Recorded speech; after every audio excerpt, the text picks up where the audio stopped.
Oui, partagez la connexion, le direct, s'il vous plaît.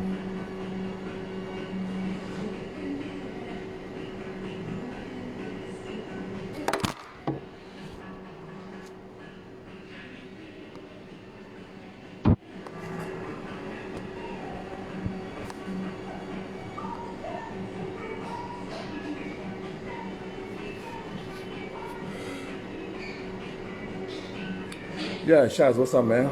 You okay? Yeah, I'm busy right now. Can you call me later? Yeah, I'm trying to take up some business right now. Are you okay? Man, what happened to you, man? You didn't call me last night? Man, I was waiting for your phone call. You didn't call me back, man. What's up, man? You okay?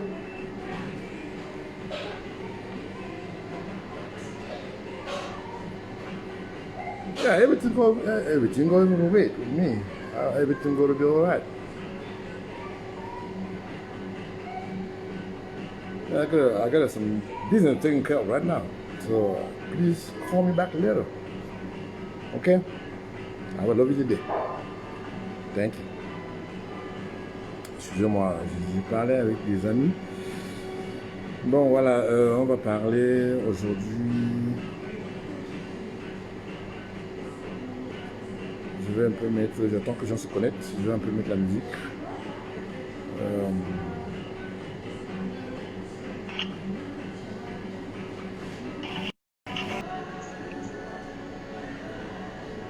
Bon, je vous donne encore 2 minutes là, parce que je ne vais pas très long aujourd'hui.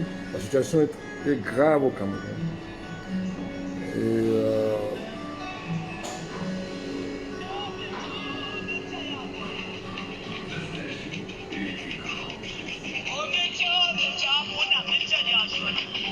Nicky King, comment tu vas?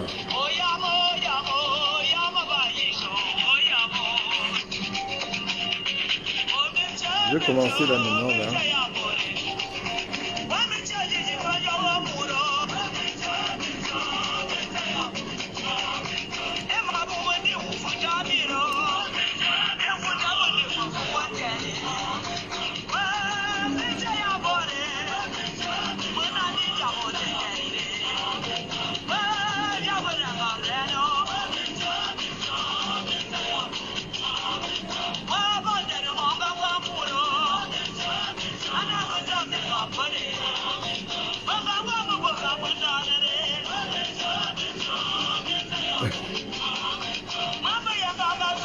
Nicky, voilà.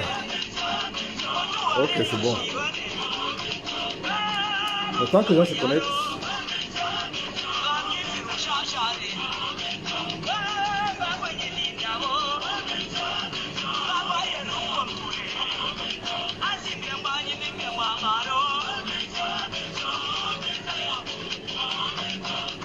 Dans 2 minutes.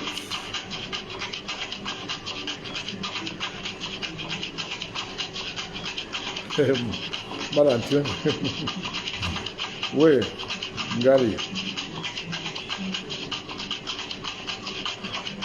Comment tu vas?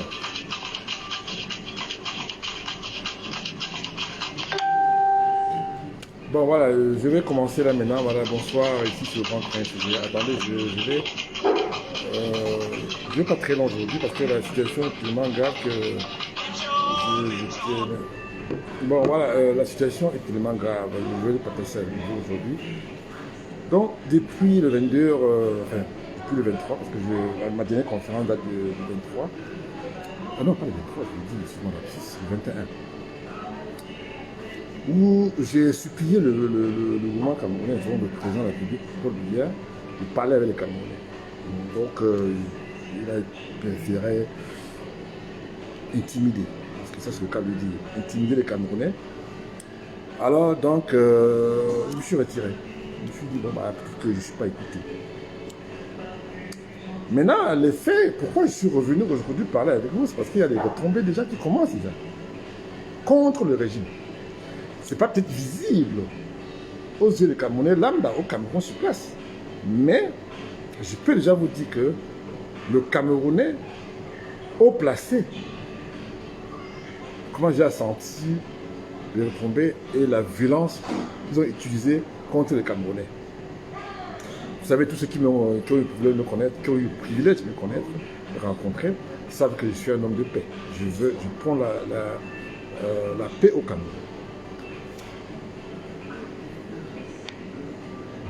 J'ai supplié le président de la République pour parler avec les Camerounais.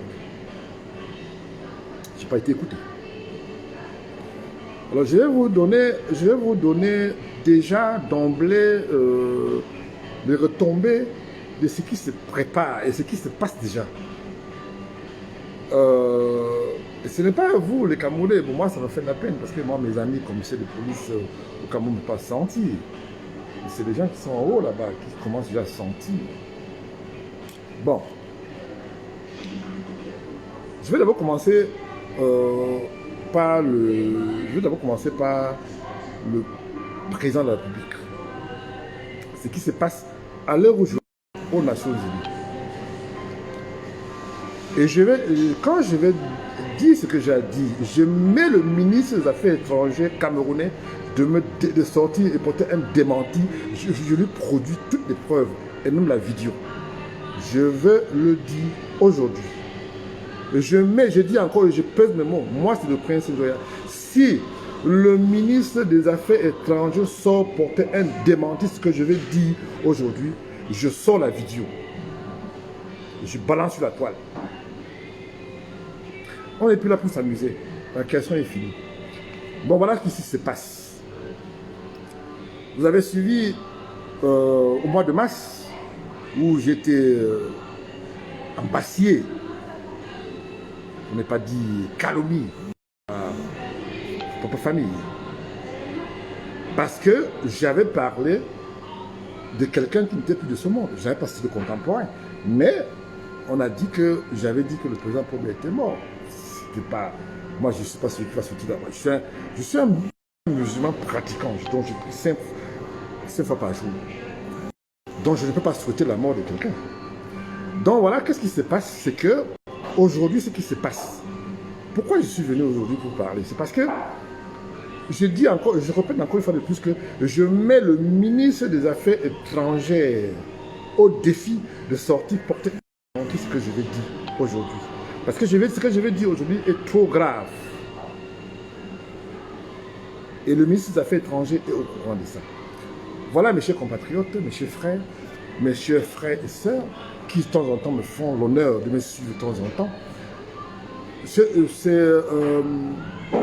En tant qu'un patriote, en tant que quelqu'un qui aime bien son pays, le pays qui m'a venu, qui pratiquement n'a pas fait grand chose pour moi, mais je peux plutôt dire que c'est mes parents qui ont fait de moi ce que je suis aujourd'hui.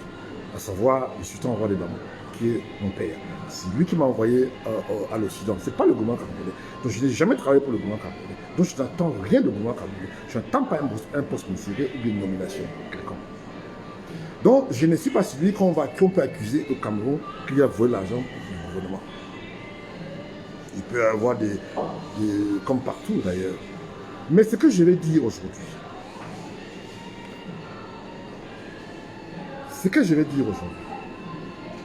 la situation non seulement est trop grave, vous avez suivi, comme monsieur tout le monde, la conférence, la session qui se passe tous les ans aux Nations Unies. Et cette session, tous les chefs d'État soit il doit parler en vidéoconférence, soit il doit se déplacer pour venir aux États-Unis pour parler aux Nations Unies. Alors nous avons suivi le cas, parce qu'aujourd'hui c'était le Togo, nous avons suivi le cas de la Côte d'Ivoire, le président Ouattara est venu, on a testé le micro pour s'assurer que c'est bien lui qui parlait au téléphone, on a parlé avec le président sénégalais et bien d'autres chefs d'État africains. Je ne parle même pas pour les Européens parce que bon, ils n'ont pas de problème. Je te parle des présidents africains. Maintenant, le cas du Cameroun, je précise encore bien, le cas du Cameroun aujourd'hui, qu'est-ce qui s'est passé? Le gouvernement camerounais a refusé, ne voulait pas faire ces conférences, vidéoconférences. On a proposé le Premier ministre. Les Nations Unies a refusé. On a proposé le ministre des Affaires étrangères, les Nations Unies a refusé. Parce que ça n'a rien à voir C'est le chef de gouvernement et le chef d'État qui doivent parler aux Nations Unies. Et qu'est-ce que le gouvernement camerounais a fait? Le gouvernement camerounais est parti, a glissé, comme ils ont toujours l'habitude de faire un enregistrement pour vouloir passer aux Nations Unies, comme la conférence, comme si c'était Paul Biya qui parlait. Les Nations Unies a refusé. Ils disent qu'ils veulent Paul Biya en direct. Ils veulent que Paul Biya vienne en direct, en vidéoconférence, en direct. Pas le Premier ministre, pas le ministre des Affaires étrangères. La vidéo a déjà été enregistrée par le gouvernement. Le gouvernement, la Nations Unies a refusé. Alors, bon, il y a beaucoup de choses maintenant qui se disent en privé, que beaucoup de vous, Camerounais, lambda, ne peut pas communiquer. Je ne sais pas. Qu'est-ce qui se passe? La majorité des Camerounais ont tendance à croire que tout va bien. Non. Non. Je peux vous dire que ça ne va pas. Ça ne va pas au Cameroun. Ça ne va pas à l'Occident. Ça ne va pas à l'étranger. Donc, moi, j'ai passé mon temps à interpeller le président de la République parce que je me dis qu'il est le président officiellement élu comme la Cour constitutionnelle a proclamé, je crois, l'année dernière. En 2018, je crois. Mais je me rends compte que il y a plusieurs options. Soit le président Paul Biya a des problèmes, comme les gens de son âge. Ça, c'est pas un crime pour peut-être s'adresser aux Nations Unies. Soit il a des sérieux problèmes pour communiquer, ou bien il n'a plus le contrôle de ce qui se passe au Cameroun. Voilà ce qui se passe aujourd'hui. Et voilà ce qui se passe aujourd'hui aux Nations Unies. Et ce n'est pas le ministre, je dis bien le ministre des Affaires étrangères camerounais qui va me démentir.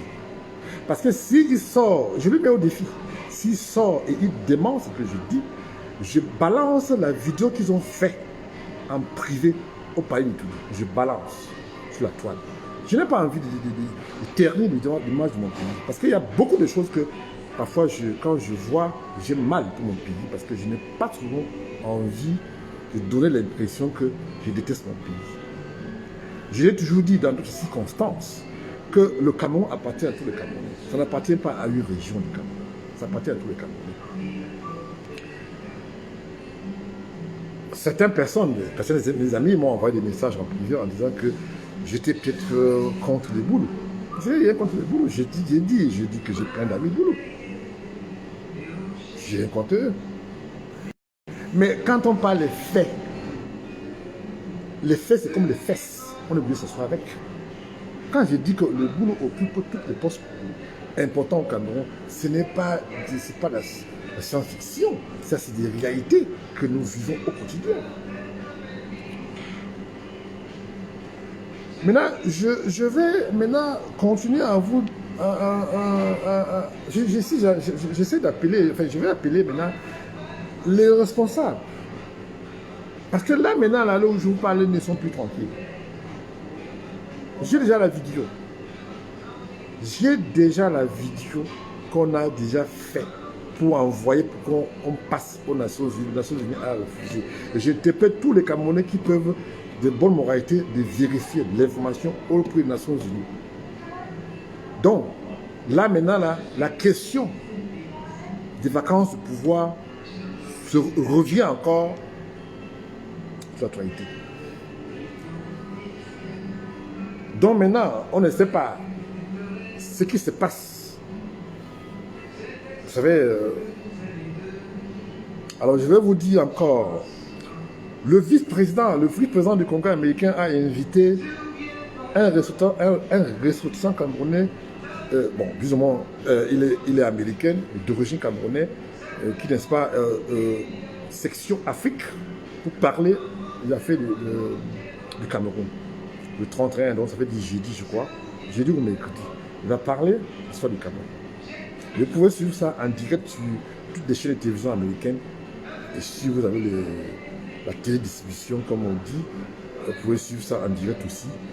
Et c'est le dossier du Cameroun qui est... Bon, voilà. Donc, moi, mon problème, c'est quoi? C'est que... Moi, j'ai dit à mes amis que si les Camerounais, la diaspora camerounaise, se plaignent, ont un problème particulier, c'est parce que la majorité, je peux vous dire, messieurs les membres du gouvernement, que 99% de la diaspora camerounaise sont à l'abri des besoins. Ils vivent bien. Ils se soucient beaucoup plus de leurs parents au pays qui vivent mal. Ils n'ont pas besoin du Cameroun pour pouvoir vivre. Il est évident qu'il y a des gens qu'on paye qui viennent essayer d'animer la galerie sur la toile. Non, on sait ça. Est-ce qu'on les gère? On ne les gère pas. Parce que là, maintenant, on va pas se focaliser sur des gens qui n'ont pas essayé, qui viennent sur la toile essayer d'animer la galerie sur la toile. Non, mais on doit se focaliser sur l'essentiel, le bien du Cameroun, le devenir du Cameroun. C'est ça qui est le plus important. Franchement, le reste, pour moi, c'est accessoire. Ce qui se passe aujourd'hui au Cameroun, je vais vous parler de ce qui se passe. Et vous allez être surpris.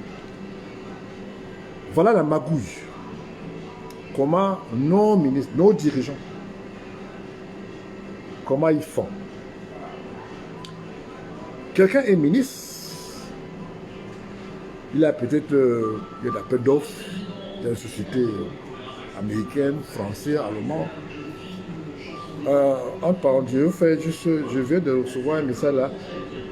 L'Allemagne vient au jour d'aujourd'hui interdire toutes les ressortissants allemands d'aller au Cameroun.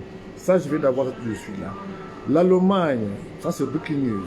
L'Allemagne vient d'interdire toutes les ressortissants camerounais d'aller, excusez-moi lapsus, ressortissants allemands d'aller au Cameroun. Vous pouvez aller sur le site du gouvernement allemand, vous allez voir. Parce qu'il y a quelque chose qui se prépare. Je vais essayer de vous partager certaines choses avec vous. Pourquoi je donne toujours mon avis sur le sujet au Cameroun? Parce qu'il y a beaucoup de gens qui me demandent pourquoi qu'est-ce que je gagne dans toute cette machine, est-ce que je suis payé par monsieur? Je ne suis pas payé parce que je ne suis pas là. Je n'ai pas faim. J'ai mal parce que chaque fois quand il y a un problème dans la famille, on nous appelle. Oui, voilà, on n'a pas pu payer l'hôpital, on n'a pas payé cela parce que le cousin ou la cousine ou la nièce ou la tante est atteint d'un cancer, il n'y a pas l'argent pour soigner et on envoie l'argent, il y a problème de deuil, on envoie l'argent. Et pourtant, c'est des choses que le gouvernement, s'il y avait des bons hôpitaux, s'il y avait des trucs machines, tout ça, qu'on n'avait pas savoir s'il y a des problèmes. Alors quand on fait ces choses, parfois on se demande, mais est-ce que ça vaut la peine de tout le temps envoyer l'argent aux gens au Cameroun qui ne se soucient pas de leur propre problème? Donc moi je ne suis pas demandé aux Camerounais de prendre des armes pour aller contre le régime. Mais le problème c'est quoi? C'est que je pars du principe que l'effet d'embâcher les Camerounais, parce que ils vont se revolter et vous n'allez plus les contrôler.